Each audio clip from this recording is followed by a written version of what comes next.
Salam, kasih karunia, rahmat dan damai sejahtera datangnya dari Allah. Tapi tertuju kita menghadap Tuhan, mengharap ampunan serta ridhonya. Pada kali ini saya akan memberikan kesaksian. Nama saya Hirman Pasa, berasal dari Kota Kembang, Bandung. Pada saat itu saya menganut agama Islam karena turunan dari orang tua dan nenek moyang saya. Dan pada saat itu juga saya menjadi seorang pendidik di salah satu pondok pesantren di Kota Kembang, Bandung. Jadi pada saat itu saya sakit jantung, bahkan saya harus dirawat di rumah sakit Bromeos, Bandung. Dokter memutuskan saya harus dioperasi karena pada saat itu jantung saya bocor dan jantung saya itu udah biru sebelah. Nah, pada saat itu masih menganut agama Islam. Nah, di samping saya itu ada satu pasien jantung juga, cuman itu orang Kristen. Yang nunggunya itu ibu-ibu setiap pagi, setiap siang, sore, bahkan setiap malam suka menyanyi dan memberikan doa kepada pasien itu. Seperti mana pujiannya? Seperti ini.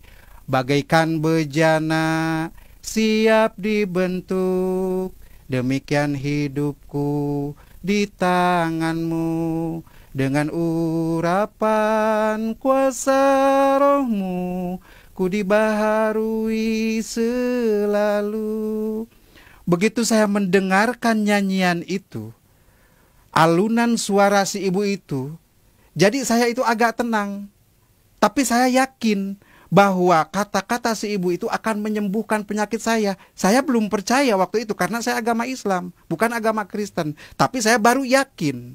Nah, langsung di situ udah 2 hari kemudian pasien sebelah saya itu meninggal. Oh, berarti saya juga akan meninggal. Karena orang jantung itu jarang hidup kembali kalau udah masuk ICU. Tapi saya waktu di dalam ICU itu sadar tetap gitu, mendengarkan pujian si ibu. Nah, udah langsung gitu saya bilang, "Bu, tolong doakan saya, Bu." Si ibu jawab, "Pak, saya orang Kristen, kan Bapak orang Islam." Saya bilang, "Gak apa-apa, yang penting saya sembuh, Bu." Didoakan.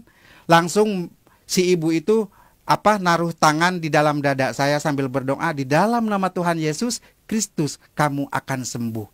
Di situ penyakit saya itu bukan hilang, tapi rasanya agak sedikit mengurang. Langsung di situ saya diputuskan sama dokter itu harus dioperasi. Pada saat itu 2 hari kemudian langsung pasien sebelah saya itu meninggal. Wah, saya juga bakal meninggal gitu pikiran saya, karena di sebelah saya itu dia meninggal. Nah, udah 2 hari kemudian saya pas jatuh mau dioperasi, si ibu itu datang kembali. Kata si ibu itu kepada saya, "Pak, jangan takut, harus tenang, Tuhan pasti tolong." Tapi si ibu sebelum pulang menyimpan aqua di depan saya itu. Saya minum itu aqua, berkurang, saya dibawa ke lab, langsung dokter memutuskan saya tidak jadi dioperasi, sekaligus saya sembuh. Puji Tuhan, luar biasa. Baru doa, baru pujian yang dilemparkan ke badan saya udah sembuh total. Apalagi saya bilang kalau mengikutinya. Nah, pada saat itu gancang ceritanya saya langsung pulang ke rumah karena tidak jadi dioperasi. Saya udah jual apa-apa buat biaya operasi, akhirnya nggak jadi itu dioperasinya. Nah, langsung di situ saya nyari itu alamat si ibu itu. Cuman waktu itu saya lupa minta alamat si ibu itu. Padahal masih orang Bandung dia. Tapi nggak ketemu sampai saat ini. Nah, di situ saya langsung berpikir gimana caranya, karena saya itu guru atau ustadz di salah satu pondok pesantren, nggak mungkin lah saya bisa didemo. Nah, udah begitu langsung saya bisa ada hubungan kemana-mana, langsung ada ngasih nomor kontak satu pendeta yang berasal dari Jakarta. Langsung saya menuju. Pada saat itu saya udah mengerti gitu ajaran-ajaran Kristen, tapi saya belum total. Nah, udah langsung saya tinggal di rumahnya pendeta di Jakarta sampai saat ini udah 10 bulan. Luar biasa, Tuhan Yesus menolong saya. Ada satu kenikmatan yang mengikuti ajaran Tuhan Yesus Kristus, ada satu keistimewaan yang kita rasakan pada saat kita dibaptis. Saudara pernah dibaptis? Apa yang rasakan saudara pada dibaptis itu? Pengalaman saya waktu saya dibaptis. Saya dibaptis oleh 2 pendeta. Ya, langsung begitu turun, masuk ke kolam baptisan, saya dibaptis. Begitu ditenggelamkan, saya katanya pingsan. Padahal saya bukan pingsan, dibawa salah satu orang, tapi yang saya nggak kenal, ke satu tempat yang luar biasa indahnya. Burung-burungnya, air-airnya, taman-tamannya indah sekali. Nah, pada saat itu saya pingsan katanya karena waktu dibaptis itu. Nah, di situ saya sama satu orang yang tidak dikenal itu dikasih kenang-kenangan atau dikasih bingkisan. Sampai saat ini belum ketemu. Apa sih artinya itu? Nah, udah begitu langsung saya, namanya pendeta, yang satu udah agak tua, yang satu juga walaupun muda dia gemuk. Saya badan gede, langsung ditarik dari kolam baptisan ke atas karena saya pingsan, ya kayak ngangkat karung gitu, gitu kan. Jadi badan saya itu biru semua. Nah, puji Tuhan, begitu saya sadar, begitu saya siuman dari pingsan, saya mencari barang yang dikasih orang yang tidak dikenal itu, tidak ketemu. Saya tanya kepada semua orang di situ, pada bengong semua. Jadi apa sih yang berbentuk buku? Bukan, berbentuk Alkitab juga waktu saat itu. Saya belum mengenal benar. Nah, langsung saya setelah itu, setelah dibaptis, langsung saya kembali lagi ke rumahnya Pak Pendeta.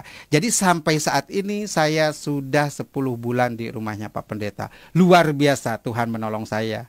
Cobaan, kritikan dari keluarga, bahkan sekaligus saya dibuang dari keluarga, bahkan istri tercinta satu pun minta dicerai, anak pun sampai saat ini tidak ada komunikasi dengan saya. Tapi bagi saya nggak apa-apa. Yang penting saya punya Bapa, yang penting saya punya juru selamat. Karena waktu di dalam dulu itu tidak ada juru selamat. Ada juga syafaat. Ya, kalau syafaat itu kalau orang mau syafaat, di syafaat, kalau juru selamat itu beda. Semua orang mengikuti dia pasti jalan. Mungkin ini yang dinamakan Shirathul Mustaqim. Jalan kebenaran. Saya pernah pernah membaca di dalam satu kitab Tizan Daruri. Kalau di dalam Islam itu tauhid. Ya, kalau di dalam Kristen itu adalah teologi, ketuhanan. Di situ di dalam Tijan dikatakan la ilaha illallah iku maujud, la ilaha illallah iku ma'bud. Kalau orang di masjid kan suka baca itu. La ilaha illallah, tiada Tuhan selain Allah, iku maujud, yang berbentuk. La ilaha illallah iku ma'bud, tiada Tuhan selain Allah kecuali untuk diibadahan. Jadi kita ibadah itu kepada Tuhan yang berbentuk, wujudnya. Harusnya. Jadi namanya wujud berbentuk itu bisa dilihat, bisa diraba, itu berbentuk, itu wujud. Sedangkan dulu saya itu ibadah kepada Allah. Mana Allahnya itu nggak ada. Karena di dalam Al-Quran dikatakan Allah itu tidak punya tempat. Bukan di aras, bukan di surga, bukan di neraka. Tuhan itu laisa kamitslihi syai'un di dalam Al-Quran. Tidak ada satu tempat pun untuk Allah. Sedangkan Tuhan itu di dalam kata lafaz tauhid itu berbentuk mauzud. Nah, di situ jelas. Jadi sedikit-sedikit sampai saat ini saya menggali bahwa inilah jalan kebenaran. Luar biasa Ibu Bapak Saudara. Isa Al-Masih, juru selamat kita, itu adalah untuk menyelamatkan kita. Saya sudah 11 bulan berjalan mengikuti Tuhan Yesus Kristus atau Isa Al-Masih. Saya minta dukungan dan doanya. Semoga saya diberikan kekuatan dan kesabaran. Dan saya minta doanya juga dari semua pihak untuk Pak Pendeta yang mengurus saya dan keluarganya. Semoga beliau ini diberkati. Jadi saya menghimbau, pesan dari saya, yang sudah mengikuti Isa Al-Masih dari kecil, jangan sampai jadi mualaf. Rugi banget. Kita tadinya dari naik taksi, naik ke beca. Memang semua juga kendaraan, tapi rugi banget gitu. Jadi tetap kita sampai mati pun, sampai kemanapun, sampai tua pun, diberikan cobaan apapun, kita harus kuat mengikuti Isa Al-Masih. Karena Isa Al-Masih adalah is the best bagi kita. Juru selamat bagi kita semua. Saudara yang terkasih, mungkin inilah yang saya perlu sampaikan. Jadi pesan dan kesan bagi saya untuk semua, yuk mari kita pegang kuat-kuat. Jangan sampai kita jadi mu'alaf. Tuhan memberkati.